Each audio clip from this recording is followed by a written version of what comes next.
안녕하세요. 오늘의 사연자분 소개 부탁드립니다. 안녕하세요. 러시아 모스크바에서 살고 있는 올가입니다. 평소 왈칵 채널을 꾸준히 시청하고 있는 애청자랍니다. 1년 전쯤 제가 다니는 학교에서 제가 겪은 문제가 하나 있었어요. 그때 한국인 남자 선생님이 발령 오시고 그 문제가 해결됐죠. 전 오늘 이것과 관련된 얘기를 들려드릴까 합니다. 우리 부모님은 두 분 다 교육자셨어요. 아버지와 어머니는 현대 사회에서 살아남기 위해서는 적어도 4개 국어는 할 줄 알아야 한다고 제게 가르치셨죠. 그래서 어릴 적부터 영어, 중국어, 한국어, 스페인어 등 다양한 조기 교육을 받았어요. 그것을 위한 부모님의 첫 선택은 바로 국제학교에 보내는 것이었죠. 저는 학교에서 평범한 여자 범생이 소녀였습니다. 하지만 그 학교에는 돈 많은 집안의 자녀들이 세력을 꽉 잡고 있었어요. 그들 무리는 흔히 말해서 좀 노는 그런 질이 좋지 않은 아이들이었죠. 부모들이 어릴 적부터 오냐오냐 키우니 정신을 못 차린 것이죠. 제대로 된 부자의 자녀들은 가정교육도 착실하게 잘 받는데 가끔 운이 좋아 부자가 된 졸부들의 자녀들은 그렇지 못했답니다. 그들은 자연스레 자라면서 기본적인 예의나 상식들을 익히지 못한 채 엇나가기만 하게 되는 것이죠. 러시아에는 고프닉이란 용어가 있어요. 고프닉이란 러시아와 인근 국가들의 문제아들을 일컫는 말이에요. 주된 패션은 삼선 운동복과 가죽 재킷, 뉴스보이 캡 등을 입고는 하죠. 이런 고프닉은 가정적으로 문제가 생겨 제대로 된 사회화를 겪지 못한 아이들이 대부분이랍니다. 이런 애들이 우리 국제학교에도 당연히 존재했어요. 학교는 그들을 한 반에 몰아넣었답니다. 이것도 사연이 있어요. 교장 선생님께서 우리 학교에 문제아들이 많으니 처음에 많이 고민하셨다고 해요. 고민하시다 결국 선택했던 것이 차라리 저 놈들을 한 곳에 가둬놓자 이겁니다. 문제는 계속 발생하겠지만 한 곳에 있으면 통제하기는 쉽겠다 생각한 거죠. 하지만 그건 별다른 해결책이 못 됐습니다. 모든 선생님들이 그 반에 들어가길 거부했거든요. 그들의 문제 행위는 상상도 못할 수준이었어요. 교실 안에서 보드카를 대놓고 마시는 것은 아주 일상이었어요. 나치 문양을 교실 전체에 유성펜으로 도배해 놓기도 하고 선생님 뒤로 몰래 가서 선생님에게 칼을 찌르는 포즈를 취한 후 셀카를 찍기도 했죠. 그리고 그들은 북극으로 가서 북극곰을 음식으로 유인한 후 폭죽을 먹이는 사진을 뽑아서 교실에 붙여놓는 것이 아니겠어요? 평소 옳은 소리를 잘하는 여자 선생님께서 참다 못해 그들을 체벌하기 위해 매를 든 적이 있었죠. 하지만 그들은 단체로 그 선생님에게 달려들어 선생님을 집단적으로 때리고 화장실에 가둬놓은 것이에요. 하지만 문제 해결을 위한 어떠한 방법도 소용이 없었어요. 왜냐하면 이 학교를 이끌어가는 돈이 거의 그들 부모에게서 나왔고 그 부모들은 학교에 호출이 된다고 해도 돈으로 해결하면 그만이었죠. 보통 문제가 심각한 것이 아니었어요. 그래도 제게 직접적인 피해를 주지는 않으니 전 공부에만 몰두했어요. 하지만 제가 그들에게 제대로 찍히는 사건이 발생하게 되죠. 담임 선생님의 지시로 그 문제아 반에 들어갔던 날이 있었어요. 저는 그 교실 입구에서 들어가야 할지 말지 한참을 망설였죠. 너무 무서운 거예요. 들어가서 해코지라도 당하면 어쩔까 싶었죠. 전 마침내 용기를 내어 교실 안에 들어갔고 외쳤어요. 저기, 여기 보리스라고 있지. 선생님께서 교무실로 데려오라고 하셔서. 그러더니 한 덩치 큰 남학생이 저에게 말했습니다. 여기서 보리스가 누굴까? 이 보드카 원샷하면 알려줄게. 저는 당혹스러움을 애써 감추며 말했죠.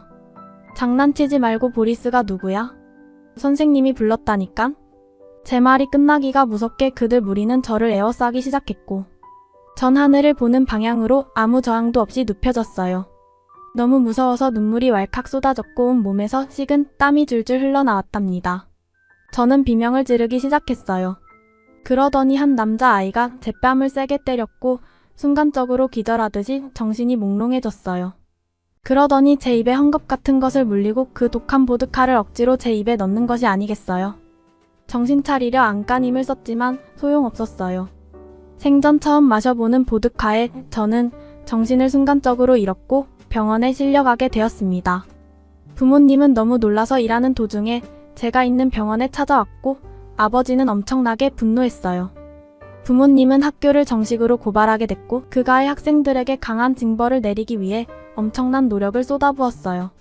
하지만 역시나 그렇듯 그건 별다른 소용이 없었습니다. 우리 집도 꽤 잘 사는 편에 속했지만 그들 집안에 비하면 학교에서 행사하는 영향력이 거의 없었거든요. 아버지와 어머니는 당장 전학을 보내려 했습니다. 하지만 제가 막아섰죠. 안 돼요. 제 미래가 달린 거예요. 이걸 못 견디고 전학을 갈 수는 없어요. 그동안 국제학교에서 읽어놓은 게 너무 아까워요, 아버지. 제가 잘 피해 다닐 테니 제발 전학만은 안 돼요. 저의 만류의 부모님은 어쩔 수 없이 수긍했답니다. 이번 소동 때문에 저는 그들 무리에게 제대로 찍히게 됐죠. 거의 매일 같이 보드카가 얼굴에 뿌려지고 제 옷이 유성펜으로 물들기 시작했어요. 어떠한 선생님도 저를 보호하는 데에 신경 써주지 않았답니다.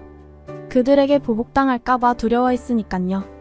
하지만 저는 포기할 수 없었어요. 졸업 전까지만 잘 견디면 된다고 되뇌었죠. 제 인생을 이거지 같은 것들 때문에 포기할 수는 없으니깐요. 저는 한동안 눈이 흐리멍텅한 채 학교 생활을 했답니다. 아무 기운도 없이 공부만 했어요.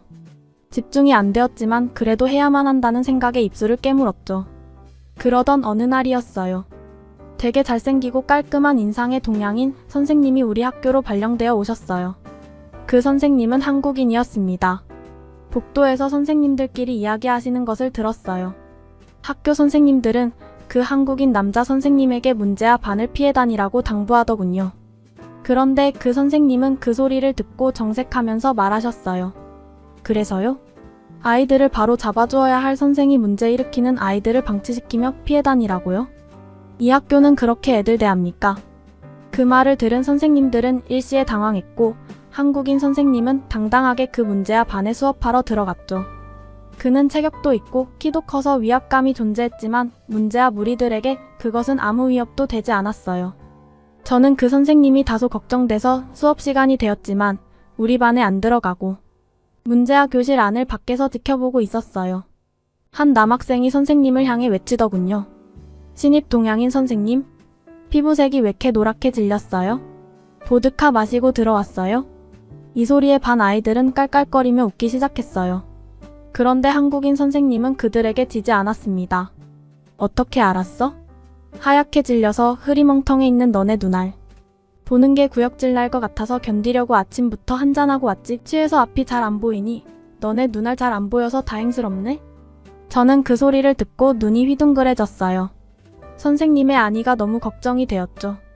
교실 안 분위기는 갑자기 얼음장처럼 차가워졌고 문제아 아이들의 표정은 싸늘하게 얼어붙었습니다.